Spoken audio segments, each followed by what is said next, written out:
End of 2022. U.S. official Rahul Gauda arrives in India, meeting with the Director General of the Drug Control Authority of India, unlike previous state visits. The purpose of Rahul's trip is clear and urgent. Peanuts desperately need a new gift. Curb the export of drug raw materials at the source as soon as possible, because just recently in the United States, in the Drug Enforcement Administration report, to make it clear, fentanyl submarines as raw materials for drug production. It's flowing into Mexico, in the hands of drug cartels. These Mexican drug dealers are enthusiastic with the United States. The drug cartels shared the drug money, once caused deaths in the United States in the past year, of 108,000 overdoses. 3 are related to fentanyl. The United States would have pointed the finger directly at major institutional resorts in South America, but it was only after investigation that they discovered these institutional raw materials are actually made from hands of India across the ocean. No one could have imagined. India, an ancient and mysterious country. Now it has become global fentanyl, etc., a major supplier of lethal drug ingredients. In addition to that, this country earns foreign exchange by exporting drugs, feeding nearly 200 million of the drug population. But India doesn't seem to care too much. Why is that? In fact, drugs are important to India. It's not really new. As early as 600 BC, ancient Indian Buddha. The Romans have a religion called Summa, sacred drink for the sacrifice, because it will have an overtime experience after eating it. This drink is considered to be capable of the dew that connects man and God, and Sumo's raw materials. It is the institutional raw material, ephedra. In India's oldest poetry collection, the isolated boiling camel, make it clear that the moon god is adding personal touch, and gave it the form of a bull. Therefore, later, the Brahmins compared. In the process of evolving towards Hinduism, the cow became a sacred symbol. Cannabis plants are also deeply associated with the god Spencer, sealed the finger of the cannabis god. Drugs are fueled by religion. He became a believer as a matter of course, psychic objects that enter a state of meditation. This unique religious culture, it is marijuana in Indian society, has a very high acceptance rate. Plus, long-term dilution of marijuana can paralyze people's minds. So the Brahmins and other upper classes, more happy, Saudis agitating for secular power, and the fisher class who hold the wealth. Dilution replacement plants for better control and refining.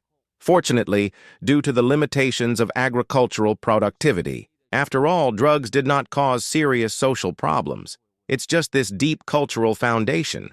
But it set the stage for the later epidemic of drugs, what really made drugs popular in India, and the British colonists.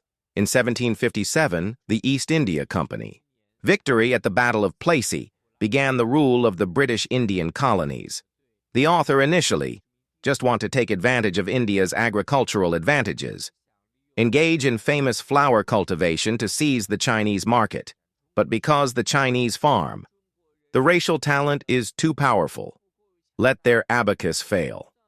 So opium cultivation was taken seriously at this time. Since 1781, the East India Company actively increased opium production in India. By 1829, India's annual production of opium had exceeded 10,000 tons, 90% of global supply. The opium tax has even become an important pillar of the colonial government's fiscal revenue. To maximize opium production, British colonists, it colluded with the native Indian aristocracy, destroy good fields, forcing farmers to plant. Factors once led to India's drug addiction. Production surged at the same time. There were multiple famines. India at this time, almost reduced to a huge factor planting base. The people at the bottom are unclothed and hungry. They had easy access to opium. Add to that a socio-cultural immunity to drugs, and that led to the creation of the congestion powers that followed, unlike its big country, which is strictly guarded against drugs. India, on the drug problem, but it has a natural sense of relaxation. This disregard for the dangers of drugs It's not just drug use across the country. Let the rulers. Discovered its unique value. India is a populous country. Indira back in the 1970s. Gandhi's reign. India has developed stringent policy of forced sterilization. The policy at that time clearly required. Men with more than 2 children must accept vasectomy, even to ensure the smooth progress of the policy. India also links sterilization certificates to the promotion of civil servants. Benefits such as room separation are directly linked. In a country that wants to implement forced sterilization, it's almost impossible in real life. But do you think the Indian government can't think of this? This is 1976. India has a national population policy to strengthen governance. And it is clear that central financial assistance will be provided, linked to the effectiveness of forced sterilization in various states. In this context, a so-called completed 1 million cases in 19 months, the outrageous action of the operation. It unfolds. On average, more than 1,700 ligations are performed every day. The police and civil servants were once forced to take to the streets to arrest Zhuang degree of Ding. The worst thing is, this was the 70s in the present day.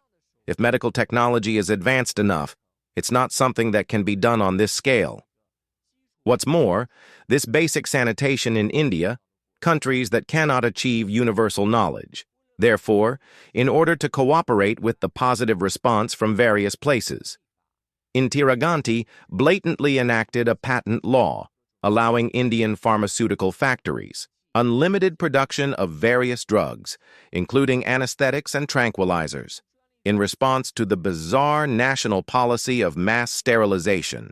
And this patent policy directly make progress clauses written in Indian law, completely a decoration. After all, anesthetics and town regular main raw materials includes various replacement drugs. The state will force the use of drugs.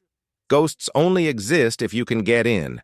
And here's the thing, millions are cut off from men in India, in a touch of sadness. Drugs became the only solace left in a miserable life, and they used drugs to escape reality. Also, further fueling the production of drugs in India, and the consumption theory has developed to this point. The Indian government should be strict about the progress. Successor Rajiv Gandhi, but only see the huge business opportunity, so much so that he made a drug key decisions for the industrialization of the industry. Due to the liberalization of the industrial licensing system in India, private enterprises have completely liberated themselves. Start the free production of chemical products that can be regulated.